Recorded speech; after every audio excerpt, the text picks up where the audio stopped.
సంఖ్య 125, మరి ఒక పాట వస్తుందో 123, ఒక 2 వచనాలు పాడుతుంది. ప్రభువాని గొప్పతనము, ప్రభువాని గొప్పతనము స్తుతికి యోగ్యము, అసఖ్యమైనది వర్ణించలేనిలా. స్తుతికి యోగ్యము, అసఖ్యమైనది వర్ణించలేనిలా. ప్రభువాని గొప్పతనము, సృష్టి గొప్పది అద్భుతమేగా, సంకల్పమెంతో ఉత్తమము. సృష్టి గొప్పది అద్భుతమేగా, సంకల్పమెంతో ఉత్తమము. మానవ జాతి కొరకై ప్రభు, మానవ జాతి కొరకై ప్రభు సిద్ధపరచే సమస్తము, సిద్ధపరచే సమస్తము. నీదు పనులు నీ సామర్థ్యము వర్ణించలేనిలా. నీదు పనులు నీ సామర్థ్యము వర్ణించలేనిలా. ప్రభువాని గొప్పతనము, ప్రభువాని గొప్పతనము. ఆలోచన. ఉల్లాసముతో సృష్టిమై మరచే అద్భుత కార్యములను చూచి, ఉల్లాసముతో సృష్టిమై మరచే అద్భుత కార్యములను చూచి, సంతోషించి ఆరాధించిరి, సంతోషించి ఆరాధించిరి. నీవే సర్వమని చెప్పిరి, నీవే సర్వమని చెప్పిరి. నీ ప్రభుత్వము నీదు సాధ్యము వర్ణించలేనిలా. నీ ప్రభుత్వము నీదు సాధ్యము వర్ణించలేనిలా. ప్రభువాని గొప్పతనము, ప్రభువాని గొప్పతనము స్తుతికి యోగ్యము, అసఖ్యమైనది వర్ణించలేనిలా. స్తుతికి యోగ్యము, అసఖ్యమైనది వర్ణించలేనిలా. ప్రభువాని గొప్పతనము, ప్రభువాని గొప్పతనము. మనము సంతోషించి ఆరాధించామన్నాము. అది మనం చెప్పే మాటలు కాదు, పాటలో మనం పాడుతున్న మాటలే. సంతోషించి ఆరాధించగలుగుతూ వచ్చినాం. సంతోషం లేకపోతే ఆరాధించలేము. కాబట్టి ప్రభువు మన పట్ల చేస్తున్న మేలుని బట్టి కుటుంబ జీవితంలోనూ వ్యక్తిగత జీవితంలోనూ మన కుటుంబ పోషణ నిమిత్తం మనం చేసే ప్రతి ఒక్క పనిలో, సంఘ జీవితంలోనూ ఆయన చేస్తున్న మేలుని బట్టి మనము స్తుతిస్తాము, ఆరాధిస్తాము, గణపరుస్తాము. కాబట్టి ప్రభువును గణపరిచిన మనం, ప్రభువును ఆరాధించే మనం, ప్రభు యొక్క శరీరంలో మనం పాల్గొంపులు మనం పొందాలి. అవి పొందాలంటే మనకు కొన్ని అర్హతలు అనేవి ఉండాలి. అర్హత లేకపోతే అర్హతను ఇవ్వమని ప్రభుని మనము అడగాలి. అడిగి పొందిన వారమై ప్రభు యొక్క వాళ్ళలో మనము పాల్గొంపులు పొందడానికి వాక్యం ద్వారా మనము సిద్ధపడదాం. రండి, 1 కొరింథీయులకు రాసిన పత్రిక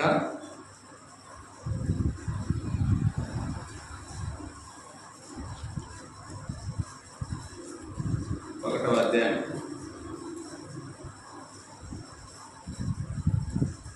18 నుంచి ఆఖరి వరకు అందరం కలిసి చదువుతున్నాం. మార్చి కాకుండా అందరం కలిసి చదువుతున్నాం. 1 కొరింథీయులకు రాసిన పత్రిక 1వ అధ్యాయం 18 నుంచి. సిలువను కూర్చిన వార్త నశించుచున్న వారికి వెలితనం కానీ రక్షింపబడుచున్న మనకు దేవుని శక్తి ఇందు విషయమై జ్ఞానుల జ్ఞానము నాశనం చేస్తుంది, వివేకుల వివేకమును శూన్యపడుతుంది అని వ్రాయబడుచున్నది. జ్ఞాని ఏమయ్యను, శాస్త్రి ఏమయ్యను, ఈ లోకపు తర్కవాది ఏమయ్యను. ఈ లోక జ్ఞానమును దేవుడు వెరితనంగా చేసి ఉన్నాడు కదా. దేవుడు జ్ఞానానుసారంగా లోకం తన జ్ఞానం చేత దేవునిని ఎరగకుండినందున సువార్త ప్రకటనయను వెరితనం చేత నమ్మవారిని రక్షించుట దేవుని దయాగొప్ప సంకల్పమాయను. యూదులు సూచక క్రియలు చేయమని అడుగుచున్నారు, గ్రీసు దేశస్థులు జ్ఞానం వెతుకుచున్నారు. అయితే మేము సిలువ వేయబడిన క్రీస్తును ప్రకటించుకుంటున్నాము. ఆయన యూదులకు ఆటంకంగాను అన్యజనులకు వెరితనంగాను ఉన్నారు. కానీ యూదులకేమి గ్రీసు దేశస్థులకేమి పిలువబడిన వారికే క్రీస్తు దేవుని శక్తిను దేవుని జ్ఞానమై ఉన్నాడు. దేవుని వెరితనము మనిషి జ్ఞానం కంటే జ్ఞానం గలది. దేవుని బలహీనత మనుషుల బలం కంటే బలమైనది. సోదరులారా, మిమ్మల్ని పిలిచిన పిలుపును చూడండి. మీలో లోకరీతిని జ్ఞానులైనను గనులైనను గొప్ప వంశం వారైనను అనేకులు పిలువబడలేదు. కానీ ఏ శరీరీయు దేవుని అతిశయింపబడినట్టు జ్ఞానులను సిగ్గుపరచుటకు లోకంలో నుండి వెర్రివారిని దేవుడు ఏర్పరచుకుని ఉన్నాడు. బలవంతులైన వారిని సిగ్గుపరచుటకు లోకంలో బలహీనులైన వారిని దేవుడు ఏర్పరచుకుని ఉన్నాడు. ఎన్నికైన వారిని వ్యర్థం చేయటకు లోకంలో నీచులైన వారిని, తృణీకరింపబడిన వారిని, ఎన్నిక లేని వారిని దేవుడు ఏర్పరచుకుని ఉన్నాడు. అయితే ఆయన మూలంగా మీరు క్రీస్తు యేసునందున్నారు. అతిశయించువాడు ప్రభువునందే అతిశయింపవలెను అని వ్రాయబడి ఉన్నది. నెరవేరినట్లు దేవుని మూలంగా ఆయన మనకు జ్ఞానమును, నీతియు, పరిశుద్ధతయు, విమోచనమును ఆయనను. చిన్న ప్రార్థన చేస్తుంది. ప్రేమల పనులకు తండ్రి, ఈ మధ్యాహ్న సమయంలో 1 కొరింథీయులకు రాసిన పత్రిక 18వ అధ్యాయం 18 నుంచి 37 వరకు ప్రభావ మా మధ్య ఇచ్చిన వాక్య భాగాన్ని మీరు ఆశీర్వదించండి. తన ఏ అర్హత లేని నన్ను మీరు ఇక్కడ నిలబెట్టినారు ప్రభావ. మీ ఉన్నత ఉద్దేశం నా పట్ల ఏమైనదో అది మీరు నెరవేర్చబడుతున్నారు ప్రభావ. వాడబడే నేను నన్ను ఖాళీ చేయను, ఒట్టి పాత్రగా చేయను. నాలో మీ యొక్క జీవవాయువును ఊరి ప్రభావ నాలో నుంచి బయటకు వచ్చే ప్రతి ఒక్క మాట పరిశుద్ధాత్మ గల శక్తి గలదై తల్లి ఎముకలను మూలగలను తనైనా పెకిలించేదై తనైనా ఆ విధంగా మీరు సిద్ధపరచండి. పరిశుద్ధాత్మ దేవుని ద్వారా మీరే మాట్లాడమని మా ఈ వాక్యాన్ని మా అందరికీ విసిద్ధపరిచి సిద్ధీకరించి అర్థమయ్యేలాగా మీరే బోధించండి. యేసునామమున ప్రార్థిస్తున్నాం తండ్రి, ఆమేన్. ఇక్కడ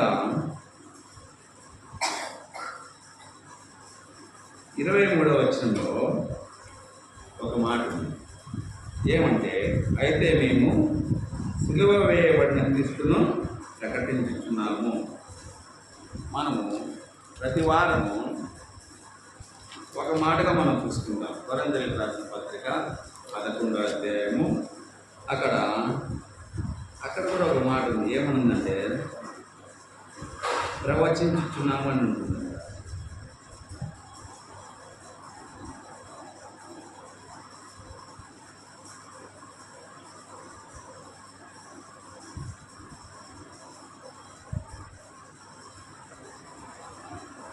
26వ వచనం, మీరు ఈ రొట్టెను తిని ఈ పాత్రలోని త్రాగినప్పుడల్లా ప్రభు వచ్చే వరకు ఆయన మరణమును ప్రచురించెదరు. చూడండి, అదే మాటే 1 కొరింథీయులకు రాసిన పత్రికలో 23వ వచనం. అయితే మేము సిలువ వేయబడిన క్రీస్తును ప్రకటించుతున్నాము. చూడండి, 18వ వచనంలో, సిలువను గురించిన వార్త నశించిన వారికి వెరితనము కానీ, ఎవరికి వెరితనం అంట? సిలువ వేయబడిన క్రీస్తును మనము ప్రకటించాలి. ప్రకటిస్తా పోతే వాళ్ళు మనను వెర్రలు అంటారు. ఎవరంటే ఆ వార్త తెలియని వాళ్ళు. మనకైతే అది ఎలా ఉంటుందంటే దేవుని శక్తి అయి ఉంటుంది. సిలువను గురించిన వార్త వినే వాళ్ళకి ఎలా ఉంటుందంటే దేవుని శక్తి. చూడండి, దేవుని యొక్క శక్తి మానవుల్లోకి వచ్చినప్పుడు ఆ ప్రభావం వేరే ఉంటుంది. చాలాసార్లు మనం చూస్తాము, కొన్ని సందర్భాల్లో బయట స్వామి ఒళ్ళోకి వచ్చినాడంట, స్వామి పైన నిండినాడు అని ఇట్లాంటివన్నీ చాలా ఉంటాయి మనం చూస్తాం. ఆ పీర్లు ఎత్తుకున్నప్పుడు వాళ్ళు కూడా చాలా శక్తితో, అది నిజంగా మనము పుట్టిది అనుకోవద్దండి, అది నిజమే. సైతానుడికి ఈ లోకంలో ఎన్నో శక్తులు ఉన్నాయి, ఎన్నో వీక్తులు ఉన్నాయి. వాడికి శక్తి లేదని అనుకోవడం మనం పొరపాటే. వాళ్ళు అగ్నిగుండంలో నడుస్తారు తెలుసా, వాళ్ళు అగ్నిలో నడుస్తారు. నిప్పులు ఏమనుకుంటారు అవి కాలం నిజంగా వాళ్ళే. ఎందుకంటే ఈ లోక అధికారం సైతానుడికి ఇవ్వబడింది. గత వారంలో కూడా మనం ఈ మాట చెప్పాం. ఈ ప్రపంచ దేశాలన్నీ నీకు అప్పగిస్తారు, నా కాళ్ళకు మొక్కమని సైతాను. అయితే ఈ భూలోక సంపద అంతా సాతాను వశంలో ఉంది. కాబట్టి ఆ సాధారణ వశంలో ఉన్న వారికి మనం సువార్త చెప్పాలంటే మనం వారికి వెర్రివారిగా కనిపిస్తాము. వారి దృష్టిలో మనము వెర్రివారి మాత్రమే కనిపిస్తాం.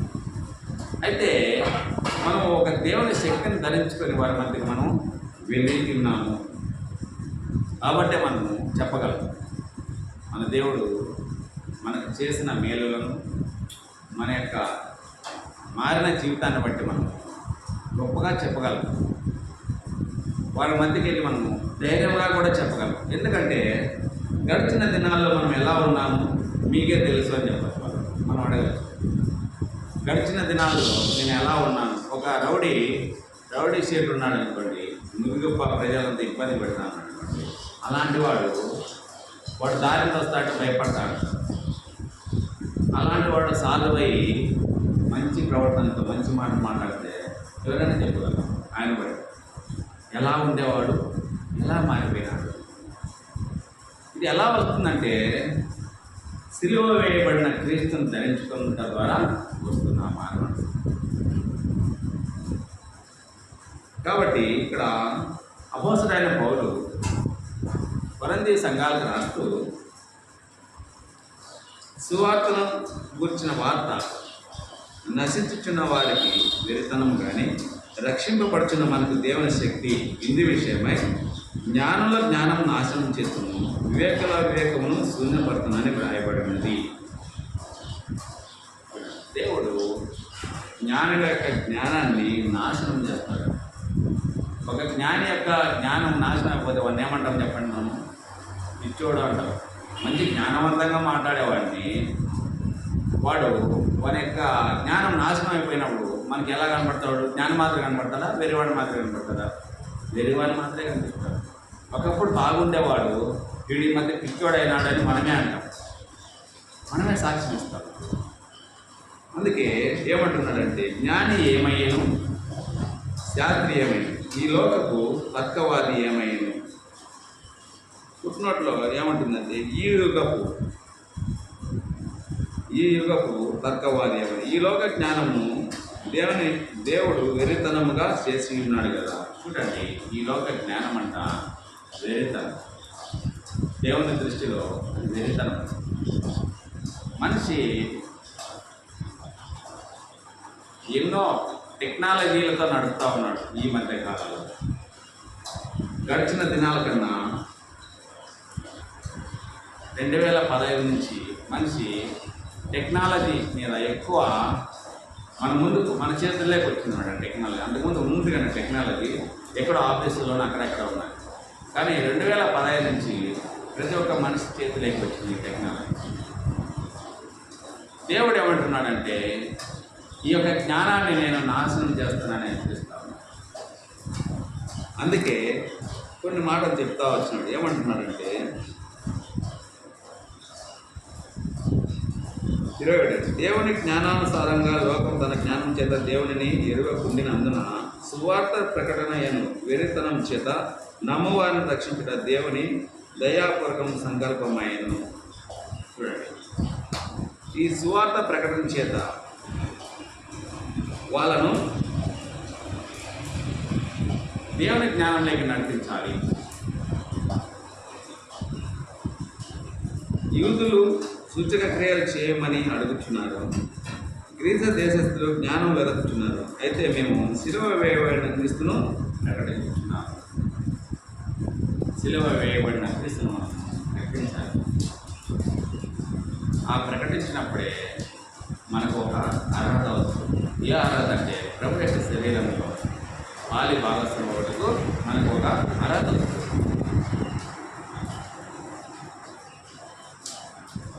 ఆయన యూదులకు ఆటంకంగాను అన్యజనులకు వేరుతరంగాను ఉన్నాడు. కానీ యూదులకేమీ గ్రీసు దేశస్తులకేమీ పిలువబడిన వారికే క్రీస్తు దేవుని శక్తిను దేవుని జ్ఞానమై ఉన్నాడు. దేవుని వెర్రితనము మనుష్య జ్ఞానం కంటే జ్ఞానం గలది, దేవుని బలహీనత మనుషుల బలం కంటే బలమైనది. దేవుడు వెర్రిగా ఆయన ప్రవర్తన చేస్తే మనుషుల యొక్క జ్ఞానం, అదే ఇంతవరకు మనం మాట్లాడుతున్న టెక్నాలజీ, దానికంటే గొప్పది. దేవుడు వెర్రివానిగా ఉంటే, అంటే ఇప్పుడు దేవుని యొక్క జ్ఞానం ఎంత గొప్పదో, ఎంత విలువైనదో దాన్ని గోచరించేకి గోచరం అందరు దేవుని యొక్క జ్ఞానం అందరూ. దేవుని యొక్క బలహీనత మనుషుల బలం కంటే బలమైనది. ఆయన బలహీనంగా ఉంటే మనుషులు ఎంతో బలమైన వాళ్ళు ఉన్నారు తెలుసా. మనుషులు ఎంతో బలమైన వాళ్ళు, 200 కేజీలు ఎత్తే వాళ్ళు కూడా ఉన్నారు మనుషులు. అంటే దేవుడు బలహీనంగా ఉంటే ఈ మనిషి బలం కంటే గొప్పవాడు, బలమైన వాడు, అంత గొప్పవాడు. కాబట్టి మనిషి మహాత్ముడు కావచ్చు కానీ పరమాత్ముడు కాలేదని, మహాత్ముడుగా పిలువబడుతుంది కానీ మనిషిని పరమాత్ముడు అని ఎవరన్నారు. కొన్ని సందర్భాల్లో వారి ఇబ్బందుల్లో, వారి పరిస్థితులను బట్టి కొంతమంది కొన్ని మాటలు మాట్లాడతారు. ఏమంటే ఈ సమయంలో నువ్వు దేవునిలో వచ్చి మమ్మల్ని కాపాడినావు, ఈ సమయంలో నువ్వు దేవుని మాత్రం వచ్చి మమ్మల్ని ఆడుకున్నావు, ఇలా అంటాను. ఎందుకంటే వాళ్ళు పడుతున్న ఇబ్బందుల్లో నువ్వు అక్కడికి వెళ్ళి వాళ్ళకి పరామర్శించి వాళ్ళకి ఏదో హెల్ప్ చేస్తావు కాబట్టి అప్పుడు నిన్ను దేవునిలా అంటారు. కానీ నువ్వే దేవుడు అని అంతే కదా. దేవునిలా అంటే దేవునిలా అంటే దేవుని యొక్క అక్కడ సద్గుణము మనకు బయలుపరచబడతారు. ఏమంటే దేవునికి సహాయం చేసే గుణము ఉంది అని. కాబట్టి దేవుని యొక్క శక్తి మనుషుల యొక్క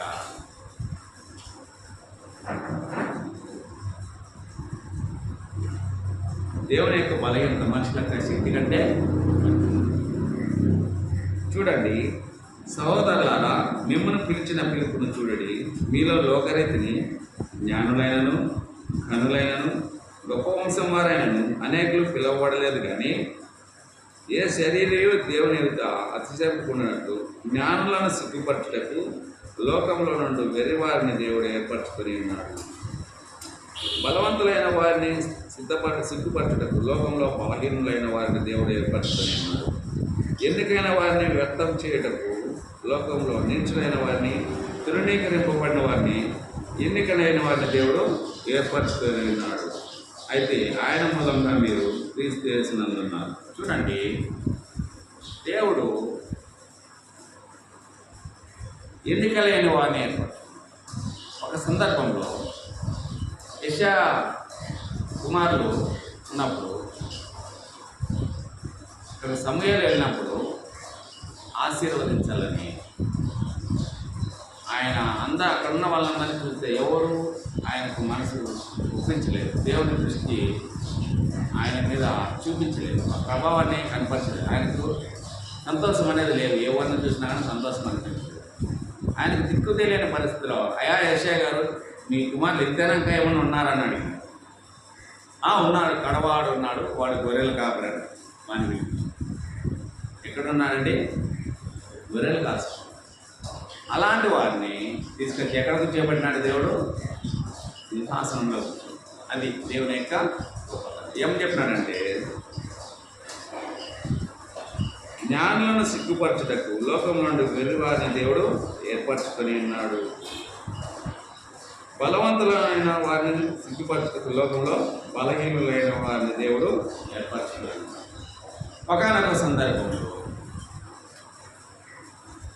ఫిలిప్పీల్లో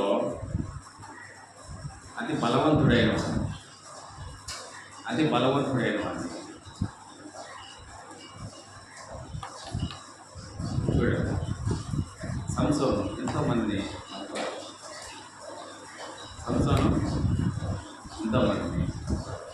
దావీదు విషయాన్ని కూడా ఒడిశల రాయడం చూడండి. ఎంతో బలవంతులైన వారిని దేవుడు ఏర్పరచుకున్న వ్యక్తికి అంత శక్తి దేవుడు ఇస్తాడు. సంసోను కూడా ఫిలిప్పీలు ఎంతో గాడిద దవడ ఎంతోమంది. దావీదు కూడా ఫిలిప్పీలతో చాలా ఎత్తు పొడుగు చాలా బలాఢ్యుడైన వాడిని ఒడిశల రాయడం.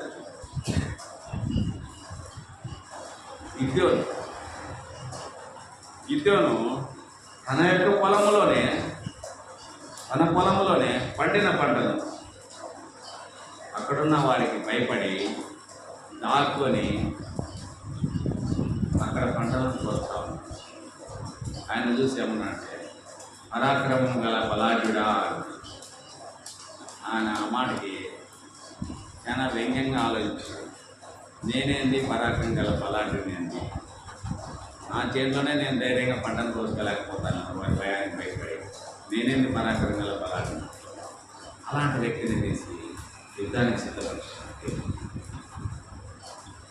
ఆయన చెప్పినట్టు చేస్తావు, నువ్వు నాకు న్యాయం చేస్తావు, నువ్వు నా పక్కన నిలబడతావు అంటే నాకు కొన్ని సూచనలు నువ్వు చూపించాలి. గొర్రె చర్మం మీద మంచు పడాలి, చుట్టుపక్కల ఎక్కడ కానీ పడకూడదండి. ఆ విధంగా దేవుడు చూస్తుంది.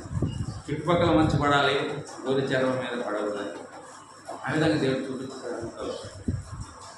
చూడండి, ఆ విధంగా ఆయన ఒక యుద్ధానికి ప్రావీణ్యం వహిస్తాడు. మోషే తన జీవితంలో ఒక బానిస బతుకులో ఉన్న కుమారుడు. అలాంటి వ్యక్తి ఆ బానిసత్వం నుంచి విడిపించడానికి ధైర్య సాహసాలు దేవుడు.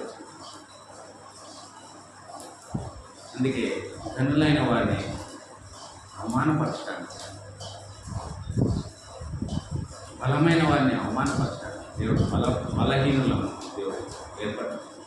నేను ఆ జీవితం మనం ఎన్నికలేని వారికి కావచ్చు, మనం బలం లేని వారికి కావచ్చు, మనం ఆర్థికంగా లేకపోవచ్చు, మనం చదువు లేకపోవచ్చు, కానీ దేవుడు నేను ఏర్పరచుకోలేను అడిగేది. ఆయన నిన్ను ఏర్పరచుకుంటే నీ జీవితంలో ఏది కొరవదు. ఆయన నీ పక్కన ఉన్నాడంటే ఈ లోకంలో నీకు ఏది అక్కడ అవసరం. అందుకే దేవుడు నీచులైన వారిని, తృణీకరింపబడిన వారిని, ఎన్నికలైన వారిని దేవుడు ఏర్పరచుకున్నాడు. అయితే ఆయన మూలంగా మీరు ప్రీతి చేస్తున్నారు. ఇప్పుడు మనం ఎక్కడున్నామంటే ఆయన పక్కన ఉన్నాం, ఆయనలో ఉన్నాం, ఆయన దగ్గర ఉన్నాం. కాబట్టి లోకంలోది ఎంత బలమైందని మనము ఏమి చేయలేదు. నీతిమంతులకు కలిగే ఆపదలు అనేక వాటి నుంచి తప్పించేవాడు దేవుడే. మన చేత నీతిగా జీవిస్తూ ఉంటే ఎన్నో సమస్యలు వస్తాయి, ఎన్నో ఇబ్బందులు వస్తాయి, ఎన్నో అవమానాలు వస్తాయి. దాని నుంచి నీకు అప్పట్లోకి వచ్చిన నిరాశ, నిస్పృహ ఉండచ్చు. అది మానవ నైజం. కానీ వాటి నుంచి తప్పించేవాడు దేవుడే, నిన్ను ధైర్యపరచేవాడు దేవుడే. కీర్తన గ్రంథం 97వ మాట, అతడు నన్ను ప్రేమించుతున్నాడు కనుక నేను అతన్ని హర్షించేదను. కాబట్టి మనము ఆయన యందు ఉన్నప్పుడు ఆయన మనల్ని ఘనహీనులమైన మనం ఘనమైన చోట ఆయన కూర్చోబెట్టే దేవుడు. చూడండి, ఇంకో మాటగా చూసుకున్నాము. 1 కొరింథీయులకు రాసిన పత్రిక 11వ అధ్యాయము 29-30. ప్రభు శరీరమని వివేచింపక తిని త్రాగడు, తనకు శిక్షావిధి కలగటికే తిని త్రాగుతున్నాడు. ఇందువలననే మీలో అనేకులు బలహీనులను రోగులై ఉన్నారు, చాలామంది నిద్రించుచున్నారు. ఈ మాటకి చాలామంది ఏమనుకుంటారంటే, నిద్రపోతా అంటే చనిపోతామేమో, మనము అయోగ్యంగా తీసుకుంటే చనిపోతామేమో, చాలామందికి ఈ భయం కూడా ఉంది.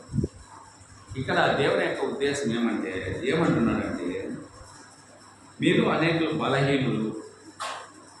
బలహీనులు ఎట్లా అంటే బలహీనులు ఆత్మీయ జీవితంలోనూ బలహీనుడు అయిపోతారు, ప్రార్థనా జీవితం ఉండదు, బైబిల్ చదవాలనేది ఉండదు. ఇది నువ్వు ఆత్మీయ జీవితంలో బలహీనపడతావు. ఎప్పుడు బలహీనపరచబడతావు అంటే వివేచింపక తిని త్రాగినప్పుడు. మనం దాని గురించి తెలుసుకోకుండా తిని త్రాగినప్పుడు ఏం చేద్దామంటే దేవునికి చేయాల్సినవి ఏవి మనం చేయాలి, బైబిల్ చదవాలి, ప్రార్థన చేయాలి అనేటివి మనం ఏమీ చేయాలి. ఇంకా ఏమంటున్నాడంటే, రోగులై ఉన్నారు, ఆత్మీయ రోగం, శరీరానికి సంబంధించిన రోగం కాదు, శరీరంగా బాగా బలిష్టంగా ఉంటారు. ఆత్మీయ రోగం, రోగిష్టి రోగంతో ఉండేవాడు ఆ ప్రార్థనకు వస్తాడా రాలేదు. కాబట్టి వాడు ప్రార్థనకు రాడు, అది ఆత్మీయ రోగం. వాడు మందిరానికి రాడు. రోగంతో ఉండేవాడు ఎక్కడ రాలేడు కదా, మందిరంలోనే పడ్డాడు. కాబట్టి ఆత్మీయ రోగం, ఆ రోగము నిన్ను దూరం చేస్తుంది,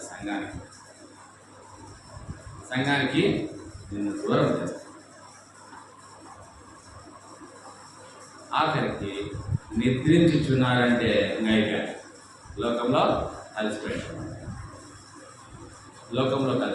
చాలామందిని నేను చూశాను నా చిన్ననాటి నుంచి. ఎంతోమంది ఆసక్తిగా ఉన్నవాళ్ళు, ఆనందంగా ఉన్నవాళ్ళు కూడా ఈ మధ్య వంకాయలు టెంకాయలు పట్టుకొని తిరుగుతారు. వాళ్ళని నేను చూశాను ప్రత్యక్షంగా. వాళ్ళు లోకంలోనే ఉండిపోయినారు, రాలేకపోయారు. కాబట్టి అలాంటి వాళ్ళు ఎవరంటే మన్ను లేని రాతి నేలను పడిన విత్తనము. ఆ విత్తనము కొంచెము వర్షం పడతానే మొలుస్తారు, కొంచెం ఎండ కాసారి తెచ్చుకోండి. అంటే ఆత్మీయ జీవితంలో నీకు కలిగే కొన్ని సమస్యలకు నిలబడలేవు దేవుని సంఘం, అందుకే వెళ్ళిపోతారు, లోకంలో కలిసి. మాత్రం చాలా ఉత్సాహంగా ఉంటారు, సంతోషంగా ఉంటావు. ఆరంభ దినాలు కొన్ని శ్రమ అయిన ఇబ్బందులు అయినప్పుడు ఏమైపోతావు, ఎండిపోతావు, కనిపించావు, లోకంలో కలిసి. నేను ఆ జీవితంలో మనము రాత్రి నేలను పడిన ఇతర మనము ఉండకూడదని దేవుని వాక్యం మనం చెప్తాం. రండి, రోమాపత్రిక 1వ అధ్యాయం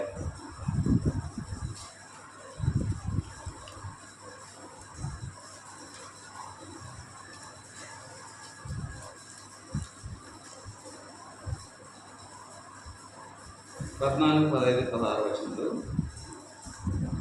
గ్రీసు దేశస్థులకు కానీ వారికి జ్ఞానులకును మూఢులకును నేను రుణస్థుడను కాగా, నా వలన అయినంత మట్టుకు రోమాలోని మీకును సువార్త ప్రకటించడానికి సిద్ధంగా ఉన్నాను. సువార్తను గురించి నేను సిగ్గుపడేవాడు కాను.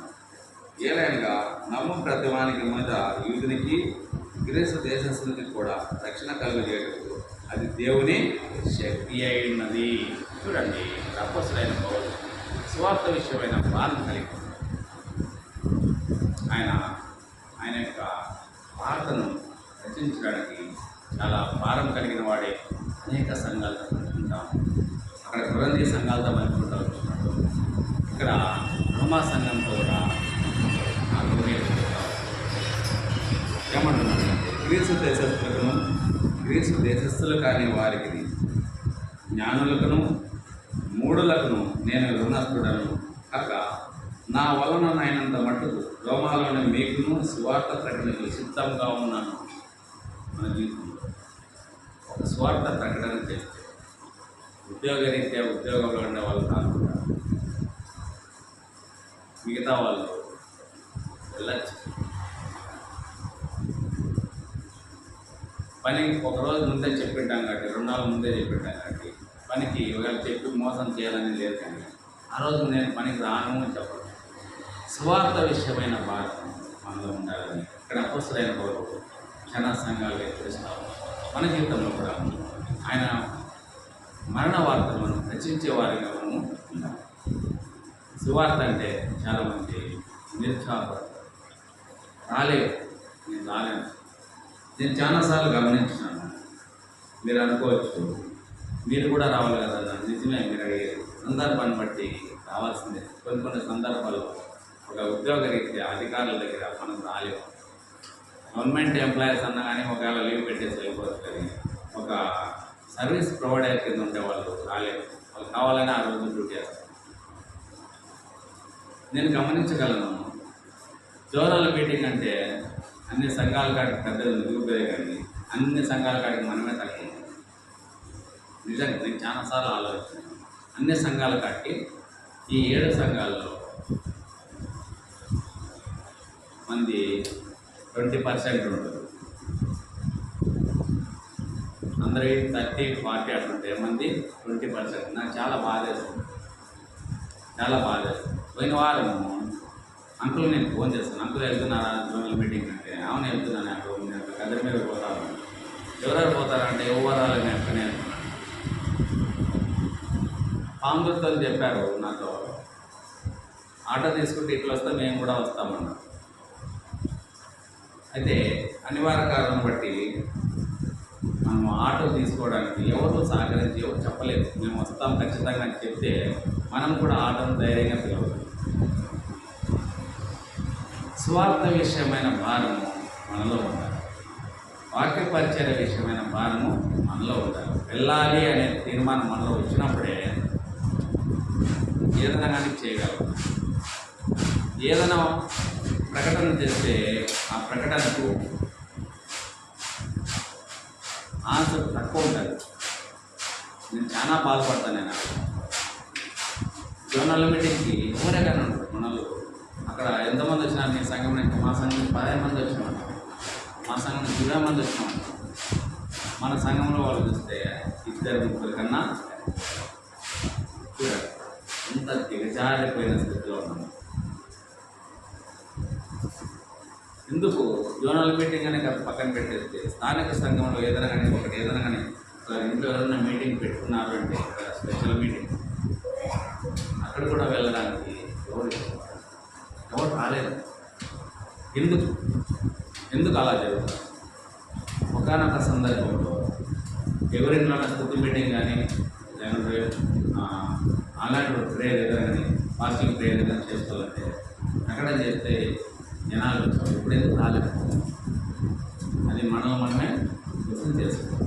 ఎందుకు వెళ్ళలేకపోతాను, ఎందుకు పోలేకపోతాను, అది మనము గమనించాలి. స్వార్థ విషయమైన దేవుని వార్త విషయమైన భారం మనలో ఉండాలని అపోస్తలుడైన పౌలు ఈ మధ్యాహ్న కాల సమయంలో అందరినీ హెచ్చరిస్తారు. అంతేకాదు సువార్తను గురించి నేను సిగ్గుపడేవాడు. ఆయన సిగ్గుపడేవాడు కాదండి. ఆయన ధైర్యంగా ఉత్సాహంగా భారంతో వెళ్ళి ఏదైనా నమ్ము ప్రతివానికి ఉన్నది యూదులకి గ్రీసు దేశస్తులకి కూడా రక్షణ కలుగు చేయడం అది దేవునే శక్తి. దేవుని శక్తిని మనము హరింపజేసే వారంగా ఉంటున్నాం. సువార్తను ఎప్పుడైతే నువ్వు ప్రకటించడానికి వెళ్ళలేదు, దేవుని యొక్క మీటింగ్కి నువ్వు హాజరు కాలేదు, మనలో ఉన్న దేవుని శక్తిని మనంతలకు మనమే తీసేసుకుంటా ఉన్నాం. ఆ దేవుని శక్తి నాకు వద్దు అన్నట్టు మనం తీసేస్తాము. దేవుని శక్తి మనలో లేకపోతే మనం ఏమైపోతాం. కాబట్టి దేవుని శక్తిని మనలో నింపుకునే వారికి మనము ఉండాలి. రండి, ఎఫెసీయులకు రాసిన పత్రిక 2వ అధ్యాయం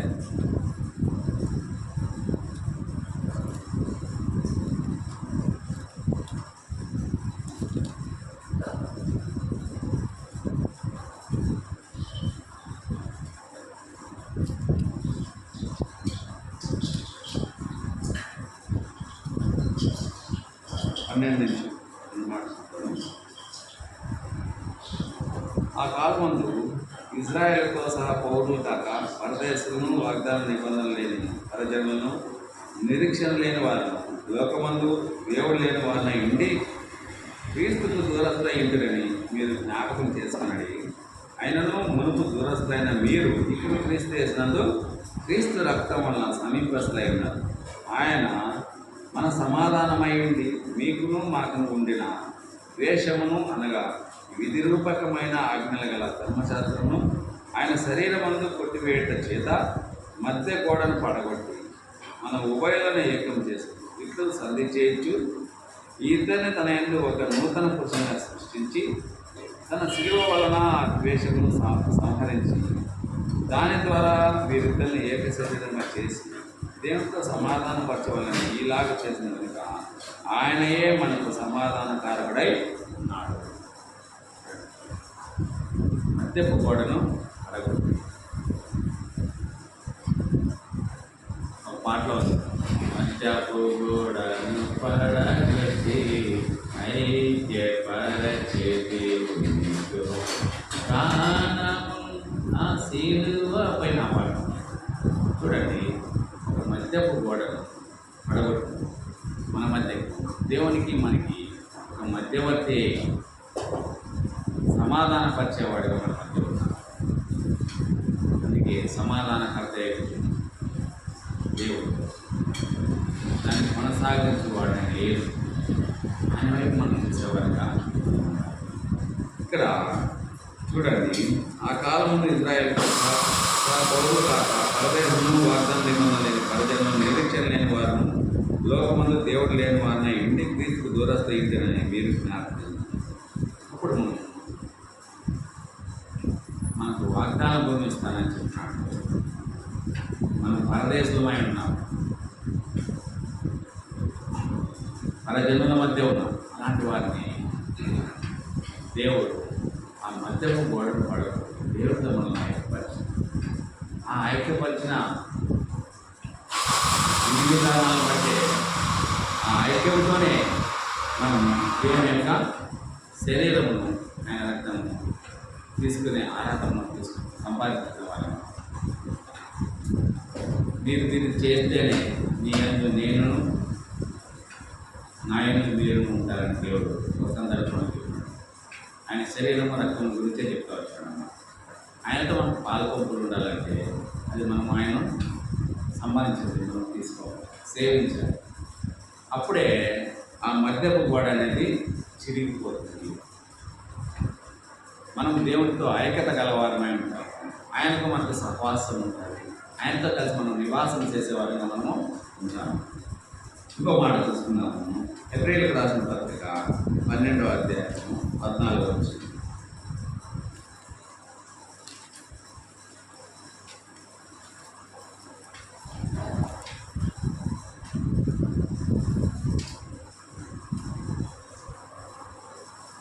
అందరితో సమాధానం పరిశుద్ధత కలిగి ఉండడు ప్రయత్నించడు.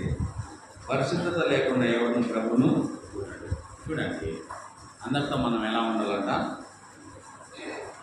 అందరితో సమాధానము పరిశుద్ధత కలిగి ఉండడానికి ప్రయత్నించాలి. మనం ప్రయత్నం చేయాలి. అందరితో సమాధానంగా ఉండడానికి నాకు సహాయం చేయకపోవా, నేను అందరితో సమాధానంగా ఉండలేకపోతా ఉన్నాను. కొన్ని సందర్భాల్లో నాకు కొంచెం అసూయ వస్తాయి, కొంచెం ద్వేషం వస్తాయి, కొన్ని కలహాలు వస్తాయి. ఎలా అంటే ఎప్పుడూ వాళ్ళే పోయి వంట చేస్తారు, వాళ్ళని పిలుచుకోరు. పిలిస్తే మాత్రం చేయరు, కానీ వాళ్ళు మాత్రము నన్ను పెంచినా పెంచారు, వాళ్ళే చేస్తారు. ఇది అసూయ. చాలాసార్లు అంకులన్న ఊళ్ళో పేరు చెప్తారు. నేనేం చెప్తానంటే, వంట చేయాలనే భారం ఉన్న వాళ్ళు ఎవరైనా సరే చేయరు. అది భారం. అలాంటి ఊరల్లనే కాదు, నేను దేవుని సన్నిధిలో వంట చేయాలి, నా బిడ్డలందరికీ నేను వండి పెట్టాలని భారం వీళ్ళు ఎవరికైనా ఉంటే చేయొద్దని నేను చెప్తాను. అది సమాధానం. సమాధానం మనలో ఉన్నప్పుడు ఎవరు చేసినా సరే ఫోన్ చేసుకోదామనేది ఉంటుంది మనిషి. కొంతమంది వంట పలానా వాళ్ళు చేసినారంటే తినకుండా పోయే వాళ్ళు కూడా చూసాను. వంట పలానా వాళ్ళు చేసినారంటే తినకుండా పోయే వాళ్ళు కూడా చూసాను. కాబట్టి అలా ఉంటే మనలో సమాధానం అనే బంధం ఉండదు. ఆత్మను కలిగించే ఐక్యత కూడా ఉండదు. ఎప్పుడైతే ఐక్యత ఉంటుందో అక్కడ ఏముంటుందంట, నెమ్మది, ఆశీర్వాదం ఉంటుంది. కీర్తన 33లో ఉందన్నమాట. సహోదరుల ఐక్యత కలిగి ఎంత మేలు ఎంత మనం, అది ఆశీర్వాదం అని అంటాయి. ఎంత మేలు ఎంత మనోహరం, అది ఆశీర్వాదం. నువ్వు ఆశీర్వాదం పొందాలంటే నువ్వు సమాధానం అనే బంధంలో నువ్వు స్థిరపడాలి. ప్రతి ఒక్కరిని నువ్వు పలకరించాలి, ప్రతి ఒక్కరిని నువ్వు మాట్లాడాలి, అందరితో కలిసిమెలిసి నువ్వు వెళ్ళాలి.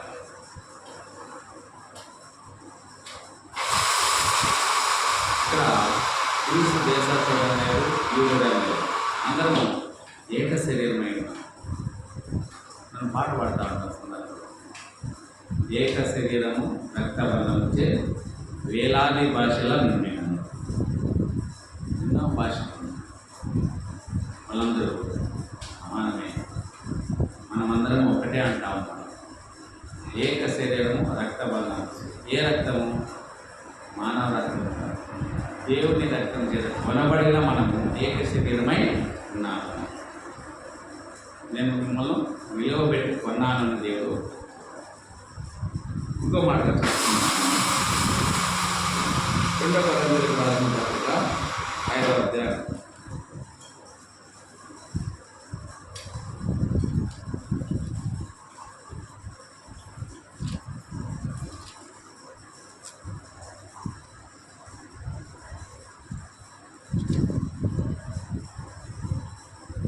18. సమస్తమును దేవుని వలనైనవి, ఆయన మనలను క్రీస్తు ద్వారా తనతో సమాధానపరచుకొని ఆ సమాధానపరచు పరిచర్యను మాకు అనుగ్రహించింది. చూడండి ఎంత గొప్ప మాట. ఇంతవరకు మనం సమాధానం గురించి మనం చూసుకుంటాం.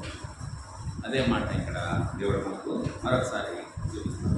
ఏమంటే, సమస్తమును దేవుని వలనైనవి, ఆయన మనలను క్రీస్తు ద్వారా తనతో సమాధానపరచుకొని, క్రీస్తు ద్వారా సమాధానపరచుకొని ఆ సమాధానపరచు పరిచర్యను మాకు అనుగ్రహించను. సమాధానం అనే పరిచర్య మనం చేయాలి. ఈర్ష్య అనే పరిచర్య మనం చేయకూడదు. అసూయ అనే పరిచర్య మనం చేయకూడదు. మనం ప్రతి ఒక్కరిని మనము పరిచర్య విషయంలో వాళ్ళని భాగస్థులుగా చేసుకోవాలి. అందరూ పరిచర్య చేయాలి. వారి కెపాసిటీ, వారికి చేతనైన పని, అదే పరిచర్య. కొంతమంది చాపలు వేస్తారు, అది పరిచర్య. కొంతమంది వంట పాత్రలు వేస్తారు, అది పరిచర్య. కొంతమంది వంట చేస్తారు, అది పరిచర్య. ఇదంతా ఒక సమాధానం అనే బంధం చేత ఐక్యపరచబడి మనం చేసే ప్రతి ఒక్క పని అది పరిచర్య. ఇక్కడ నిలబడే వాక్యం చేసే పరిచర్య కాదు. ఇక్కడ నిలబడి ప్రార్థన చేస్తే అది పరిచర్య కాదు. ఇక్కడ నిలబడి వాక్యం పాటలు పాడేది పరిచర్య కాదు. అన్నీ మనం చేసే ప్రతి ఒక్క పని సంఘం ఆరంభం నుంచి సంఘం మనం అయిపోయి ఇంటికి వెళ్ళేంత వరకు ఏమేమి చేస్తామో అవన్నీ పరిచర్యలే. అవన్నీ పరిచర్య. కాబట్టి మనము ఆ సమాధానపరచు పరిచర్యను మనకు అనుగ్రహించినాడు కాబట్టి దేవుడు మనము చేయాలి. అదే మనకు దేవుడు వారి అపరాధములను వారి మీద మోపక క్రీస్తునందు లోకమును తనతో సమాధానపరచుకొనుచు ఆ సమాధాన వాక్యము మాకు అప్పగించను. లేదా ఈ సమాధానం అనే వాక్యం మీ దగ్గర లేదా? లేదా లేదా లేదా ఎవరి దగ్గర లేదు? సమాధానం అనే వాక్యం ఎవరి దగ్గర లేదు? లేదా? లేనో లేవని చేయొద్దండి. సమాధానం అనే వాక్యం ప్రతి ఒక్కరి దగ్గర ఉంది. సండే స్కూల్ పిల్లల దగ్గర కూడా ఉంది బైబిల్. అదే దేవుడు ఇచ్చే వాక్యం మనం చదువుకుంటే అదే సమాధాన వాక్యం. ఈ వాక్యము దేవుడు మనతో మాట్లాడేదే ఈ వాక్యం. దేవునితో మనం మాట్లాడేది డైరెక్ట్ ఏది? ప్రార్థన. ప్రభువా నాకు అది లేదు అంటే తండ్రిని ఏ విధంగా అడుగుతామో ఆ విధంగా దేవుని అడుగుతాము. ప్రభువా నాకు అది లేదు, నాకు ఇయ్యాలి అడగడం. దేవునితో మనం సరాసరి మాట్లాడాడు. ఇది ఈ వాక్యం చెప్తే దేవుడు మనతో మాట్లాడేది వాక్యం. కాబట్టి ఈ వాక్యాన్ని మనం ఒక నీళ్ళతో పోల్చుకోవచ్చు. బైబిల్లో ఉన్న ప్రతి ఒక్క వాక్యము నీళ్ళతో మనకు పోల్చుకోవచ్చు. నీళ్ళు ఏం పని చేస్తారు చెప్పండి? నీళ్ళు సమస్త కల్మషాలను కడిగి పారేస్తారు. నిజమా కాదు? ఏమన్నా నువ్వు కడగాలి అంటే నువ్వు స్నానం చేసే ఏదన్నా తీసుకో, ఏ వస్తువునైనా చూసుకో, ఏం కావాలి? నీళ్ళు కావాలి. నీళ్ళు లేని చోట రోత ఎక్కువ ఉంటుంది. నిజమా కదా? నీళ్ళు లేని చోట రోత ఎక్కువ ఉంటుంది. కాబట్టి ఈ వాక్యం అనే నీలో ఉంటే నీలో రోత అనేదే ఉండదు. సమస్త కల్మషాలను కడిగి వేస్తుంది ఈ వాక్యం అనే నీళ్ళు. కాబట్టి ఈ వాక్యం అనే నీళ్ళు మన హృదయంలో మనం భద్రపరచుకోవాలి.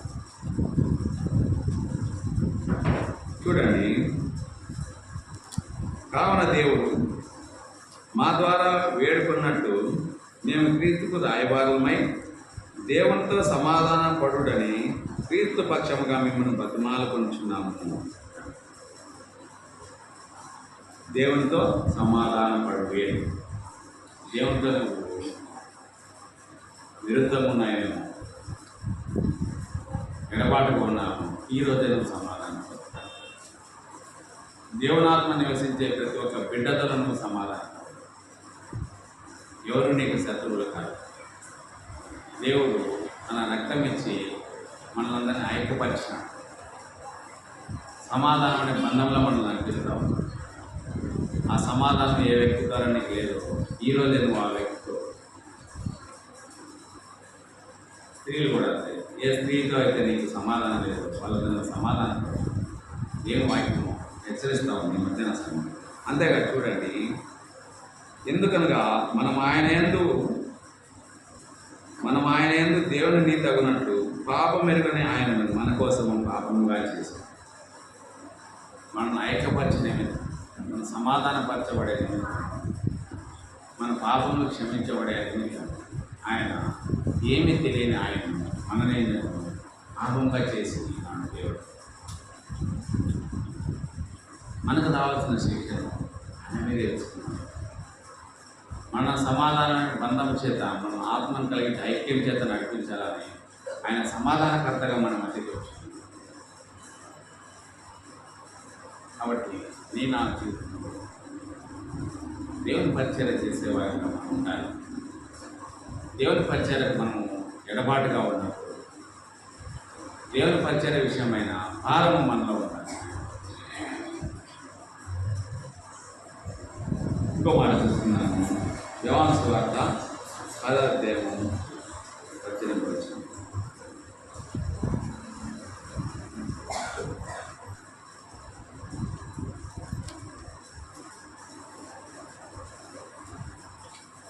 ఎవడును నా ప్రాణం తీసుకున్నాడు, నా అంతటా నేనే దాన్ని పెట్టుతున్నాను.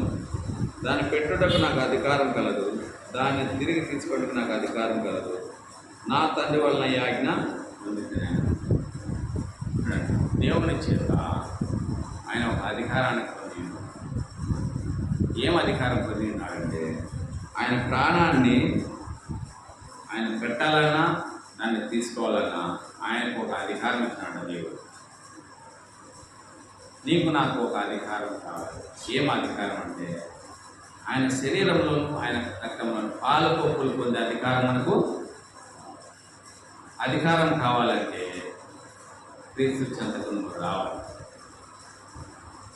ఆ సమాధానం అనే బంధంతో ఆత్మను ఐక్యపరిచే దేవుడితో నువ్వు సమాధానంగా ఉండాలి. ఈర్ష్యా దేశాలకు నువ్వు దూరంగా ఉండాలి. అప్పుడే నువ్వు ఈ అధికారం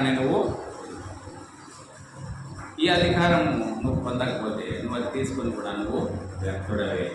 అందుకే అనేకులు బలహీనులను, రోగులను, నిద్రపోయేవారుగా ఉంటారు. నువ్వు ఆఖరికి సంఘంలో నువ్వు కనపడవు. ఇంకో మాటగా చూసుకున్నాను. అదే యోహాను సువార్త 3వ అధ్యాయం 16వ వచనం.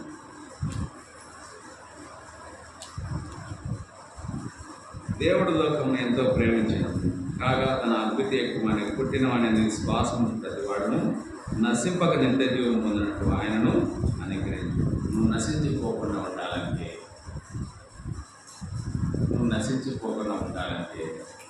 ఆయనతో నువ్వు మమేకమై ఉండాలి. ఆయనతో నీకు పాల్గొంటూ ఉండాలి. ఆయనలో నువ్వు ఉండాలి, నీలో ఆయన. అప్పుడే నువ్వు నశించిపోవు. నువ్వు నశించిపోకుండా ఉండాలంటే ఆయనతో నీకు సంబంధాలు కలిగి ఉండాలి.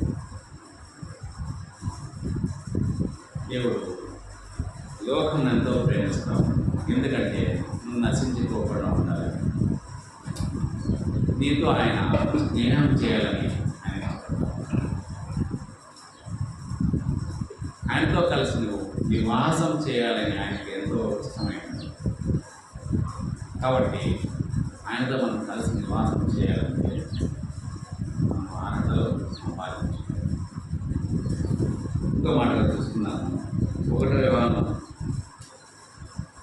పత్రిక 3వ అధ్యాయం 16వ వచనం.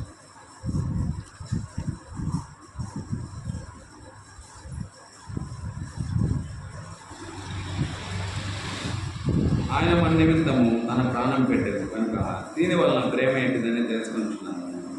మనం కూడా సహోదరుల నిమిత్తము మన ప్రాణములను పెట్ట బద్దులమైన చూడండి, ప్రాణం పెట్ట బద్దులమైన అని చెప్తాను యోహాను. ఆయన మన నిమిత్తం తన ప్రాణం పెట్టిన కనుక దీనివల్ల ప్రేమ ఏంటిదని తెలుసుకుంటున్నాము. మన నిమిత్తము ఆయన ప్రాణం పెట్టినాడంటే ఇది త్యాగము, ఆయనకు మన మీద ఉన్న ప్రేమ అనేది మనకు అక్కడ అర్థమవుతాం.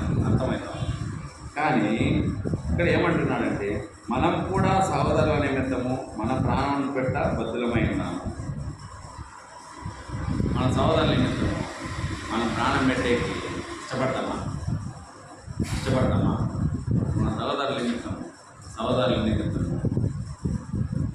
చిన్న మాటను కూడా మనం సహించేకి ఇష్టపడము. మన ప్రాణం ఎలా పెడతాం? నువ్వు పెట్టేకి యోగుడవు, నువ్వు పెట్టాలి అంటావు దేవుడు.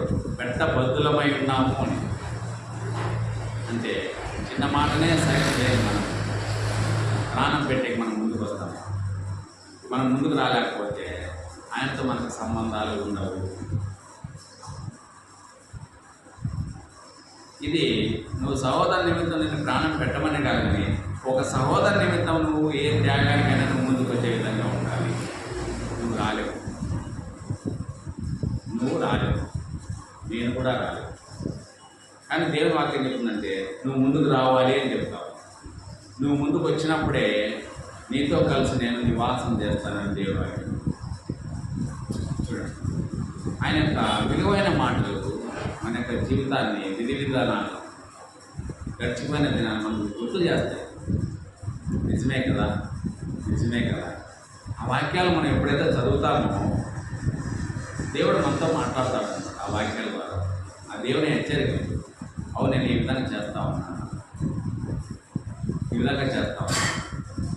ఒక సందర్భంలో దేవుడు తన సహోదరుని నిమిత్తం ప్రాణం పెట్టు అని కంటే ఇంకా గొప్పవాడు ఎవరు లేడని వాక్యం. ఉన్నారు చాలామంది లోకంలో చూస్తూ ఉన్నాం పేపర్ స్టేట్మెంట్ టీవీ వార్తలు. ఒక ఫ్రెండ్షిప్ విషయంలో ఎంతమంది చనిపోయినా అలాంటి త్యాగం మనకు కూడా రావాలని దేవుని వాక్యము హెచ్చరిస్తున్నాం. ఇంకో మాట చూస్తున్నాను, రోమాపత్రిక 12వ అధ్యాయం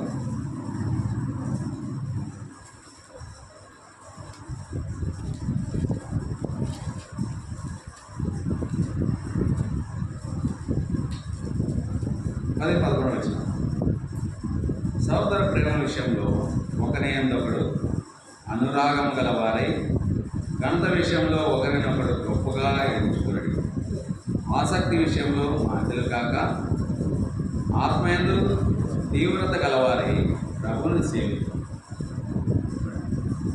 ఆత్మయందు తీవ్రత కలగాలి, ఆత్మీయ భారం మనలో ఉండాలి. సహోదర ప్రేమ విషయంలో ఒకరి యందు ఒకడు అనురాగం గలవారై, అనురాగాలు ఆప్యాయతలు ఎక్కడ ఉంటాయండి? ఒక మంచి కుటుంబంలో అనురాగాల ఆప్యాయతలు ఎక్కడ ఉంటాయంటే ఒక మంచి కుటుంబంలో ఉంటాయి. ఈ అనురాగాల ఆప్యాయతలు మన యందు ఉండాలి. ఒకరి యందు ఒకడు అనురాగం గలవారై ఘనత విషయంలో ఒకరినొకడు గొప్పగా ఎంచుకుని. ఘనత విషయంలో ఏదన్నా కానీ ఒక వ్యక్తి వచ్చి ఇక్కడికి వచ్చి ఒక ప్రసంగం చేసినాడంటే వెరీ గుడ్ బ్రదర్, దేవుడు మీతో గొప్పగా మాట్లాడించినాడని చెప్పాలి. ఆ వాక్యం ఎలా ఉన్నా కూడా ఒక ఘనత విషయం పర్లేదు, బాగా దేవుడు మనం బాగా వాడుతున్నారు, ఇష్టాన్ని మీరు బాగా పాడారు పాట అంటే ఒక ఘనత విషయం నాకు మనం హెచ్చించేవారిగా ఉండాలి.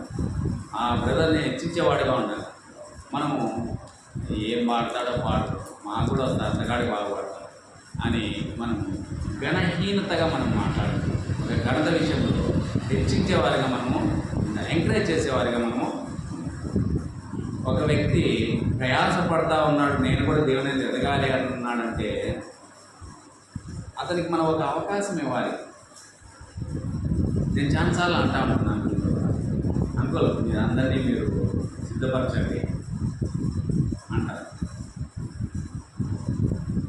చాలాసార్లు గమనించండి, నన్ను